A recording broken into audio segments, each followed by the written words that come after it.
করে প্রোডাক্টের দাম বাড়তেছে। হিটাচি ফ্রিজ বিশেষ করে এটা একটা পপুলার প্রোডাক্ট আমাদের বাংলাদেশি মার্কেটের জন্য, কোয়ালিটিফুল প্রোডাক্ট। হিটাচি হলো জাপানি প্রোডাক্ট, জাপানিজ টেকনোলজি, আর ফিটিংটা হয় থাইল্যান্ডে, আমরা সবাই জানি। তো এই প্রোডাক্টের চাহিদা মার্কেটে অনেক বেশি ছিল, এখনও আছে। অনেক কাস্টমার আমাকে কল করে, যারা আমার ইউটিউবের ভিডিওগুলো দেখেন তারা সবাই কল করে। কিন্তু রিসেন্টলি কী হচ্ছে, হিটাচি প্রোডাক্টের দাম খুব বেশি বাড়তেছে, যা বলার বাইরে। গত 2 মাস আগেও যে প্রোডাক্ট আমরা যেই টাকায় 12-14 পিস প্রোডাক্ট কেনা যেত, বর্তমানে ওই টাকায় 8-10 পিস প্রোডাক্ট কিনতে হিমশিম খাইতে হয়, অনেক সমস্যার মধ্যে যাচ্ছে। এমতো অবস্থায় বিজনেস একেবারেই অবস্থা খারাপ, কিছু করার নেই। যারা ছোট আইটেম নিয়ে কাজ করতেছেন, কম দামি প্রোডাক্ট নিয়ে কাজ করতেছেন, তারা আলহামদুলিল্লাহ ভালো করতেছেন। কিন্তু যারা আমরা বড় পরিসরে বিজনেস করতেছি, আমরা একেবারেই ভালোভাবে নিতে পারতেছি না কোনো কিছুই। কারণ প্রোডাক্টের দাম বেড়ে গেলে, যেহেতু এই প্রোডাক্টগুলো বাজেট ফ্রেন্ডলি না, একটু এক্সপেন্সিভ, এটা মানতেই হবে।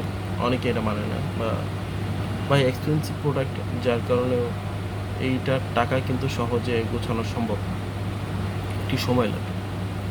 তো আপনি একটা জিনিস চিন্তা করে রাখেন যে আপনি আজকে চিন্তা করে রাখছেন যে আগামী 2 মাস পরে একটা হিটাচি প্রোডাক্ট কিনবেন সেভিংস থেকে সব কিছু টাকা নিয়ে।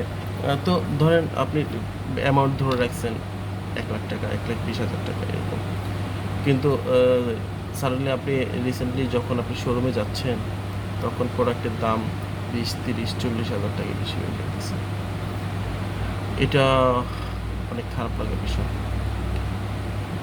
আমি কোম্পানিগুলোকে বলবো যে আপনার প্রোডাক্টের প্রাইসগুলো রিজনেবল করেন, যাতে কাস্টমাররা নিতে পারে, আমরাও যেন প্রোডাক্ট সেল করতে পারি।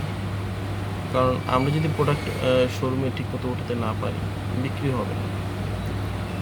একটা সময় এই মার্কেটটা থাকবে না। যেই অবস্থা দেখতেছি, হিটাচির মার্কেট অবস্থা অনেক খারাপ। প্রোডাক্টের দাম দিন দিন বাড়াইলেই আপনার প্রোডাক্টের ভ্যালু বেড়ে যায় না। প্রোডাক্ট কিন্তু একই আছে, প্রোডাক্ট কিন্তু চেঞ্জ হয় না আগের প্রোডাক্টটি। 2-1টা মডেল 2-1 বছরে নতুন আসছে, কিন্তু তাছাড়া কিন্তু বেশিরভাগ মডেলই অনেক আগের, এটা আমরা সবাই জানি। আমার ব্লগ ভিডিও যারা দেখেন তারা অবশ্যই দেখবেন যে আমাকে অনেকেই অনেক প্রশ্ন করতেছে যে ভাইয়া, গত 6 মাস আগের ভিডিওতে দেখলাম একটা প্রাইস, 2 মাস আগের ভিডিওতে দেখি আরেকটা প্রাইস, এখন আপনাকে কল করছি, আপনি এখন বলতেছেন আরেকটা প্রাইস। এইটার মাধ্যমে মানুষ আমাদেরকে প্রতারক ভাবে, যারা আমরা অনলাইন বিজনেস করতেছি, অনলাইনে প্রোডাক্ট সেল করি, যে ব্লগ ভিডিও করি। তো আপনারা এই যে হুটহাট দাম বাড়ান, এটার এফেক্ট কিন্তু আমাদের উপর পড়ে। আমরা কাস্টমারদের কাছে লুজার হইতেছি দিন শেষে। যারা নন ব্র্যান্ড নিয়ে কাজ করতেছে তাদের কিন্তু প্রোডাক্টের দাম বাড়তেছে।